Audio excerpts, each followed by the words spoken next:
My name is Madeline Snyder. I recognize a good chunk of you from being part of the Minneapolis startup scene for the past couple years. It's nice to see your faces. Can you hear me okay? Is that all right? I can kind of hear myself too, Mr. For the last few years, I have been designing, building, strategizing digital products. In a fairly short amount of time, I've been able to work on just a little over 90 actually to date. Mostly early stage products. In this experience, I've fallen in love with product strategy and the design process, but turns out my niche is in asking questions. I found that I can best spur growth and discovery by asking the right ones. So I framed this talk in questions, because that's how I best work through problems, by focusing on curiosity and facilitating hopefully the right conversation. Today I'd like to discuss designing digital experiences that value mental health, with the goal that you walk away with more awareness of how you interact with technology, and perhaps start asking a few questions of your own. Welcome, guys. So here are some screenshots of some of the products I've worked on. When I give anyone a headline of the work I do, there's a common reaction. Oh, so you build mental health products like therapy apps or wellness apps? Partially, yes, that's accurate. I've been able to work with psychologists, child development specialists, and social workers to build products in ways that fuse sound technical strategy with expertise in a clinical field. I've learned a lot from those experiences, especially in terms of user behavior and how design can be in line with the psychology my clients teach me so much about. So yes, I build mental health products, but I'm especially passionate about a larger question, one that asks us how we can build digital experiences in any and every type of product to support healthy thought patterns.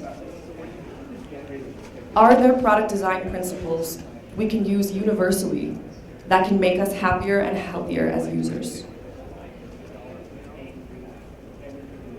Which is really another way of asking, how can we design products in ways that value mental health? So in exploring this question, I'll touch on a few different areas. Some current, in my opinion, toxic tactics that apps use to keep us engaged. Some mental health friendly design patterns. Strategies for more meaningful impact. It's a common reaction that we really like the idea of designing for mental health, but how can we frame it so businesses care about it enough to actually put resources toward it? And then I'll close out with some bigger questions that definitely keep me up at night, but hopefully I can share with you so you can contemplate them as well. But first, I'd like to tell you about my day. I decided I wanted to cancel a fitness app. It was sending me 8 billion notifications, I wasn't using it, and it was time to stop, just make it stop. Attempting to find a way to cancel it was like looking for a needle in a haystack. Looking to Mother Google, I learned that I'm certainly not alone in this feeling. This is a real screenshot from when I was trying to figure it out. How did this process feel? How did it make me feel? Well, it felt forceful. This product knows exactly what I want to do, and it's saying no. I hear you, but no. It's frustrating. This is bad user experience on purpose. It's like calling your cable company and only getting one of those automated systems over and over. It's crazy making and everyone knows it. Lastly, it's worrying. It makes me feel inadequate as a user. Why can't I figure this out? After coming down from this annoyance, I decided to download a different application that helps with mindfulness. I'd heard good things about it from a friend, so I decided to give it a go.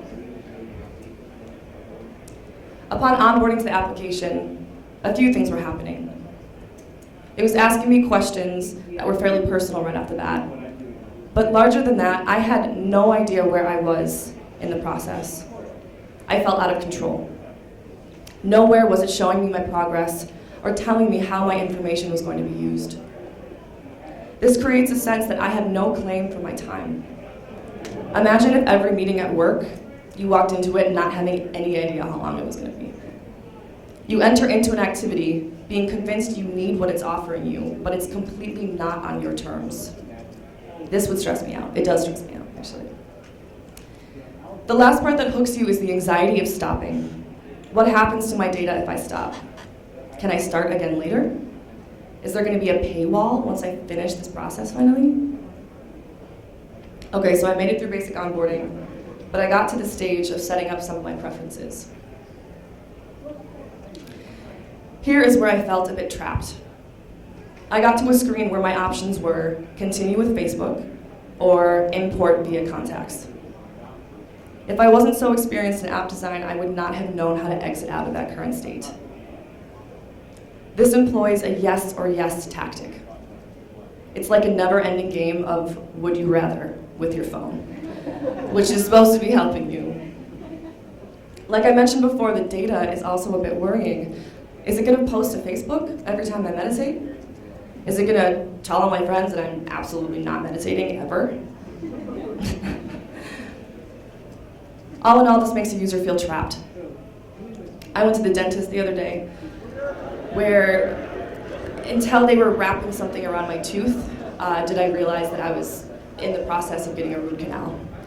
And they asked me strategic questions throughout that didn't really give me a direct out, but I can tell you with 100% certainty if there was like an X, cancel, unsubscribe to that experience, I would have clicked on it. It's a really awful feeling.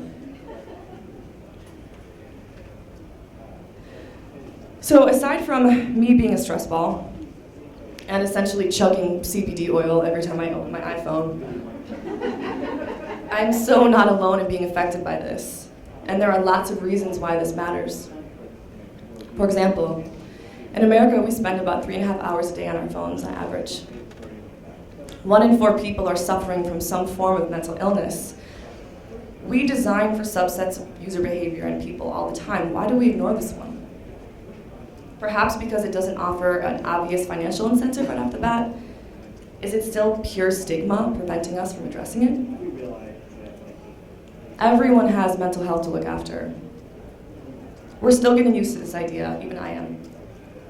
We've been fed the it's all in your head for so long, as if mental health is a separate emotional thing we can turn on or off. Perhaps even a feminine tendency. It's not. I'm not a psychologist, but we've all got it. And it will affect us whether we choose to nurture it or not. The other piece is, and I think about this a lot, tech is quickly, if not already, becoming this all-encompassing presence for us. A relationship like one we might have with a person, and how we rely on it and how we're interacting with it. So when we're talking to Alexa and clapping our lights on and having our fridge tell us we need milk, we should be asking ourselves questions that we'd hopefully be asking ourselves if we were in a real relationship. Questions like, how does this relationship make me feel? How am I being treated? Do I want them around? Do I like them? Are they allowing me a personal life? And this one really hits home for me. Am I hiding from it actively? Right now, it seems the only question our pal technology is asking us is, how can I keep you engaged for as long as possible, even if it's a detriment to the rest of your livelihood on an unending basis? We've come up with our own tangible ways to combat this in design after starting to ask ourselves, how do we design for mental health? What are some design patterns and philosophies we can employ when we're actually pushing the pixels and creating these experiences and products? I want to call out right now that this is not a formula. I'm not here to say if you place the menu here, you decrease anxiety by 10%. This is an evolving science that starts with at least challenging the way that we design things. So here are some design patterns to consider. Aim to create happy humans, not zombies. A big part of this is creating finite interactions. So Instagram does this really well. When you're all caught up, it prevents you from just like, you ever kind of glaze over and you're just kind of scrolling mindlessly through it. And it kind of helps you retrain your brain to not do that. Allow the user to select if they want to see more content. Don't just assume that every time they get to a certain stage, it loads a ton more information. You have the opportunity to say, load more, see more, that sort of thing. The other bit here, though, too, is removing all of the friction. How many times have you guys heard, seamless experience, right? We talk about that all the time. But does removing all the friction from everything kind of contribute to this zombie ideal? I think a little bit, at least for me. So don't remove all the friction. Make a user think a little bit.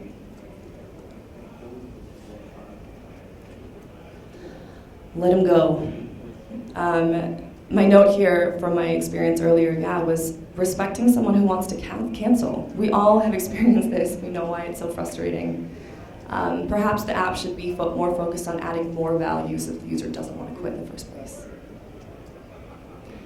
Give me an option to safely opt out. That was sort of in that process of either importing from Facebook through contacts. Make it clear how I can stop what I'm doing. Again, some of these sound so plain when I say them out loud, but a lot of products are really missing these things. And end loops. Divide experiences into completed tasks. Make a user know and feel like they're making progress and finishing what they started. Empower for real. So one of the things I mentioned here was how we present menus with menu of options. So obviously as designers, we're creating the menu, so we're ultimately controlling the answer, writing the results to some degree, and that's okay. It's hard to avoid. But I think it's important as designers to give options that are in real interest of the user, as opposed to self-serving for the actual app service. Another bit here is the false sense of freedom. A lot of us probably open up our phone or certain products and they say things like, what's happening in the world today? And then actually they're presenting you with a very specifically curated list of content that is really a small slice of the pie, right? So we're being sold this sense of wonder and exploration, but we're really not being given it. So what if we said, good morning, here are 4 things that are happening today. Explore more. It seems like a small change, and I'm not saying that's the right one to do. But when we have hundreds of interactions like this a day that are misrepresenting themselves, it really matters. And empower through inclusivity. Be actively inclusive while you work to empathize with different types of users. There's a big difference between being inclusive on purpose and just trying not to offend anybody. I also think that in order to be inclusive, you have to seek out points of exclusion on purpose as well. So, I also think that it leads to more creative solutions even when you're thinking in that way. So closed captioning, for example, obviously helps people with, who are deaf with hard of hearing. But it also actually provides a solution for situational exclusion, like a user at an airport who doesn't have headphones.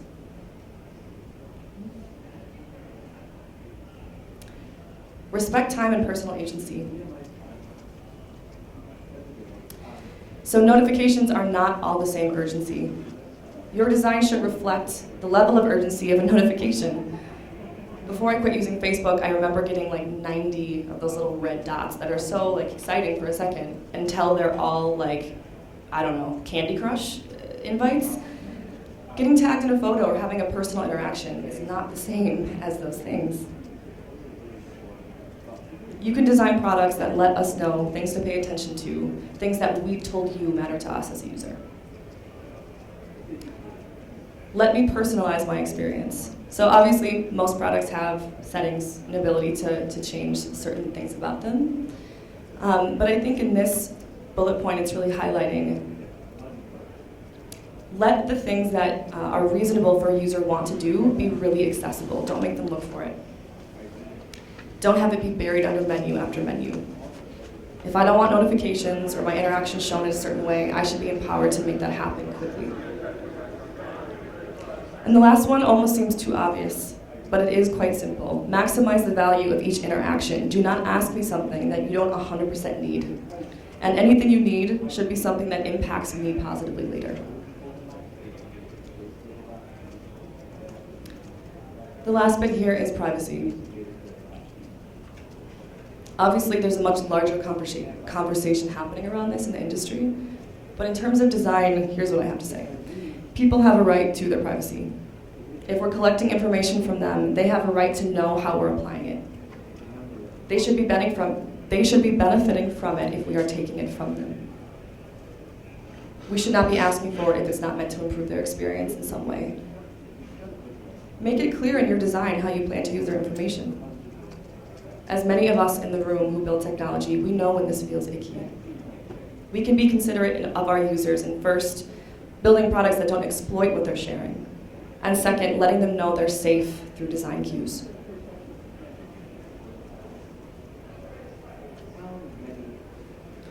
So after looking at some tangible ways to design for mental health, what are some other strategies to move this agenda forward, some bigger ways to affect change? First off, there's a real commercial benefit to designing in this way. Mental health design patterns have the potential to improve interactions between services and customers and ultimately build trust and loyalty. Also, what if we could quantify more clearly the financial gain for designing for users with mental illness?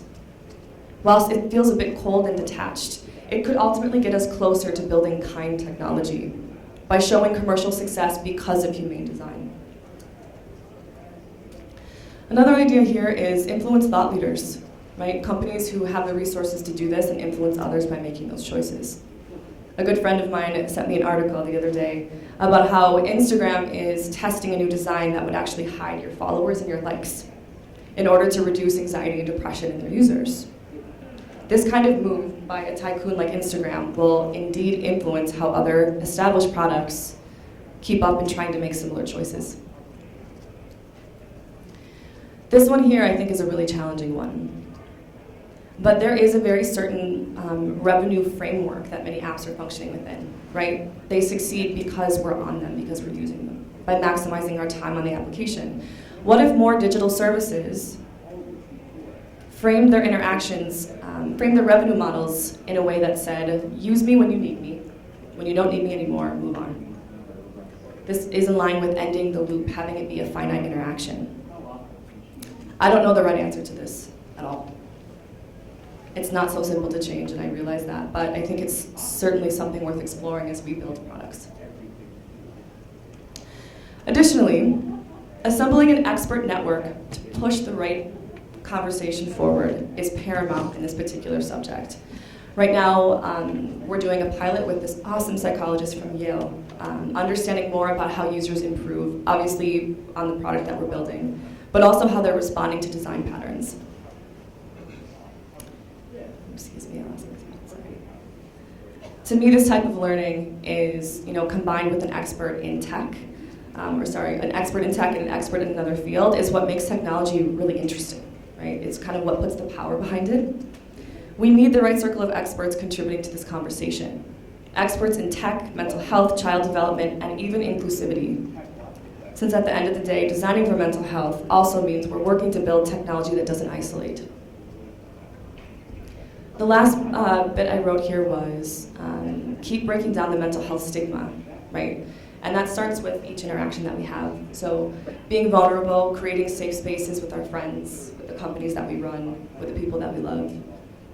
I do believe that technology will then continue to reflect what we now know as normal and acceptable.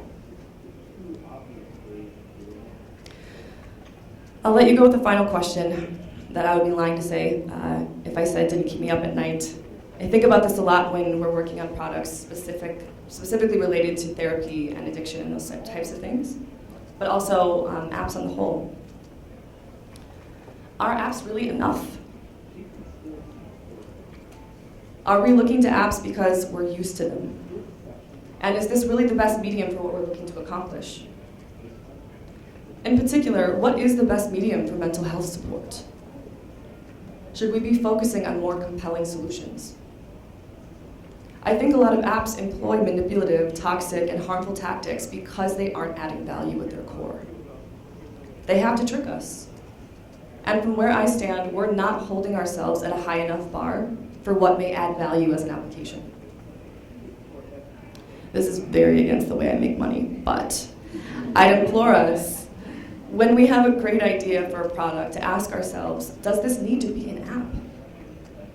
Is that the most powerful way you can add the value you're looking to add?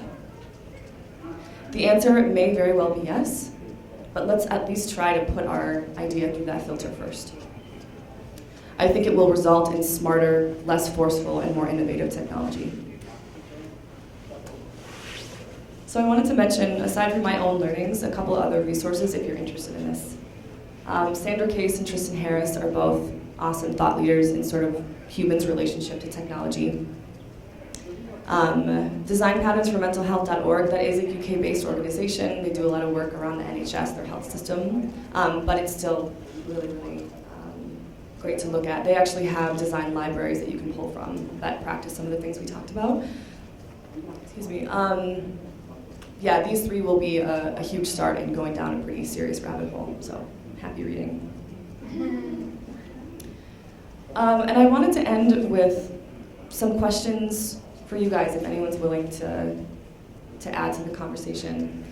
What questions, oh, there's a typo. No, actually, wait, what questions should we be asking? Great, fantastic. What questions should we be asking about mental health and technology? What questions are you asking? Thank you. Are you here or in London? Both. So I'm here for a couple months. Yeah, and then London, honestly, it's a little bit. But usually after the show engagement, it's a lot of things are so. Sorry, I need to do my pitch again.